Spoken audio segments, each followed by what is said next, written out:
जी, मेरा नाम शेख मोहम्मद यूसुफ है। इस वक्त ज़ाती यहाँ पर इस चौक के नवीयत का एक मामला है कि यहाँ पर तकरीबन 30-40 साल पहले का लगा हुआ एक नलका था। हमें ये नहीं पता पीएसपी है, एसपी है, सिर्फ जल शक्ति का एक नलका लगा हुआ था, जिसको पिछले दिनों में थोड़ा सा उसमें प्रॉब्लम आ गई और यहाँ पर बस्ती और ये बच्चे बहुत रहते हैं।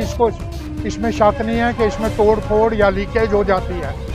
हम ज़ाती तौर पर भी इसको ठीक कर देते हैं, लेकिन इसमें कोई ऐसी पॉलिटिक्स आ गई हकीर मकासद के लिए। पीएचई का ही एक मुलाजिम है जिसने ऊपरली सतह तक मिसलीड किया महकमे को। एक तो पहले कहने लगे इसकी ज़रूरत नहीं है, फिर कहने लगे इसका किराया दो, फिर कहने लगे इसका सामान ला कर दो, फिर कहने लगे यहाँ गाड़ियाँ धोते हैं, फिर कहने लगे कि ये इनका पर्सनल है। तो एक इशू बना के इसको लगने नहीं देते हैं। ये नहीं पता कि हर एक मुलाजिम ख़राब नहीं होता, लेकिन ये एक मुलाजिम जो है जिसने जेई को AEE को मिसलीड किया और ये नलका चलने नहीं देता।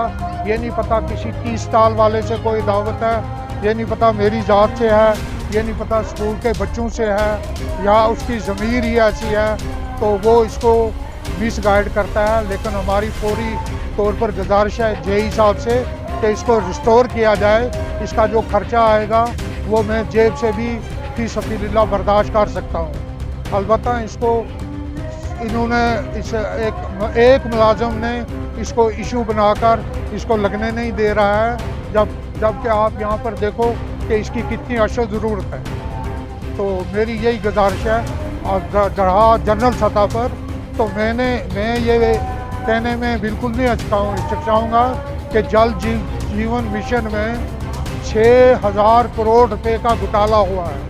उस घोटाले में लोरन भी हैं, लोरन के ठेकेदार भी हैं, लोरन के मुलाजिम भी हैं, लोरन के पीएचई के मुलाजिम भी हैं उस घोटाले में। और मैंने ये बात कही है और कहता रहूँगा कि करप्शन है, हर महकमे में करप्शन है। जितने भी इलीगल कनेक्शन यहाँ पर लगाए जाते हैं करप्शन से लगाए जाते हैं। महकमे में करप्शन है, हुकूमत में करप्शन है, रियासती सतह में करप्शन है। अगर ये बात मेरी किसी को बुरी लगे, वो ज़ाती तौर पर मेरे ऊपर नुक्ताचीनी करे, तो ये उसकी कम ज़रफ़ी है। अलबत्ता उसने साबित करना चाहिए कि जम्मू कश्मीर और जल शक्ति मिशन करप्शन फ्री है। तो हमने ये साबित कर दिया कि इधर इसकी कितनी अशद ज़रूरत है। जनाब आपका नाम? वली मोहम्मद शाद। जनाब बताइएगा, पानी को लेकर इस वक्त लोरन में क्या दिक्कत आ रही है? यहाँ तो दिक्कत होनी नहीं चाहिए थी, हमारे यहाँ लोकल हैं, लेकिन बदकिस्मती से मैं आज जो सुन रहा हूँ कि जो हमारा यहाँ पब्लिक स्टैंड है बहुत कदीमी है। ये जब यहाँ ये लाइन लगी है तब का ये स्टैंड लगा है। तो यहाँ आप सोफी साहब आप देखते हैं पूरा बाज़ार है, इससे मुल्हिक तमाम दुकानें, होटल हैं, सब्ज़ी की दुकानें, हमारा यहाँ पे हायर सेकेंडरी स्कूल है और ये तमाम हॉस्टल भी साथ में पड़ता है।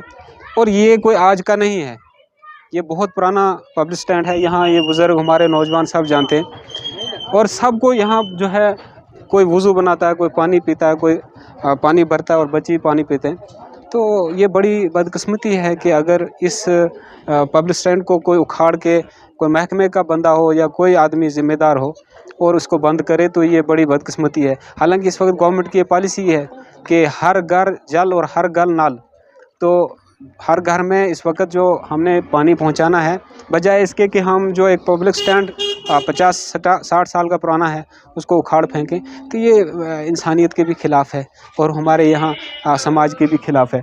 तो हमें चाहिए कि हम मज़ीद उसको एक्सटेंड करें, यहाँ आगे पीछे दाएं बाएं और स्टैंड खड़े करें ताकि लोगों को पानी की दिक्कत ना हो, परेशानी ना हो। गवर्नमेंट तो हमें इसमें पूरा साथ देती है, हमारा पूरा योगदान देती है कि हम वो हैंडपंप लगाएं, उसके लिए मशीनें आती हैं, हम दूसरे लेकिन हमारा अपना पानी होकर जल जीवन महकमे को मैं ये गुजारिश करता हूँ, हमारा ये जो पब्लिक स्टैंड है इसको रिस्टोर किया जाए जल्द से जल्द। हमारे यहाँ के सुपरवाइज़र साहब हैं, जेई साहब हैं, AEE साहब हैं, एक्जन साहब हैं, उनको चाहिए इस तरफ तवज्जो दें। और लोगों की जो ये है डिमांड है कि यहाँ जो स्टैंड पहला है उसको खड़ा किया जाए और उसको रिस्टोर किया जाए और साथ में दाएं बाएं और भी 10 टेंट खड़े किए जाए, हर्ज क्या है। तो यही तो सवाब का काम है, हुकूमत भी यही चाहती है कि हर जगह पानी हो। मेरा नाम अब्दुल गनी है। पानी को लेकर इतनी परेशानी है, जब से ये नल और जल का मसला हुआ है तब से पानी हर जगह बंद है। कोई जगह नहीं चल रही है जहाँ से कि पानी किसी को लगाया है या नहीं लगाया है। कोई कहता है पाइपें नहीं है, कोई कहता है पानी नहीं है, कोई कहता है सोर्स नहीं है। बेअंदाज़ा इसमें पैसा खर्च हुआ है लेकिन काम अच्छा तरह से नहीं हुआ। अब इस नलके का ये है 1979-80 में यहाँ पानी यहाँ लगाया था, आज तक चलता रहा। 8 दिन से पहले कोई आया, इस नलके को उठा गया, उसके बाद इसको नहीं लगाया गया है। ना तो ये कहा गया है कि किसी ने उठवाया है, ना ये कहा गया है कि इससे कोई किराया चाहिए, क्या चाहिए, कुछ समझ में नहीं आता। जब हम पानी मांगते हैं कहते हैं ये नहीं लगेगा, लोग ही कहते हैं, कोई जिम्मेवार आदमी इसका जवाब नहीं देता है।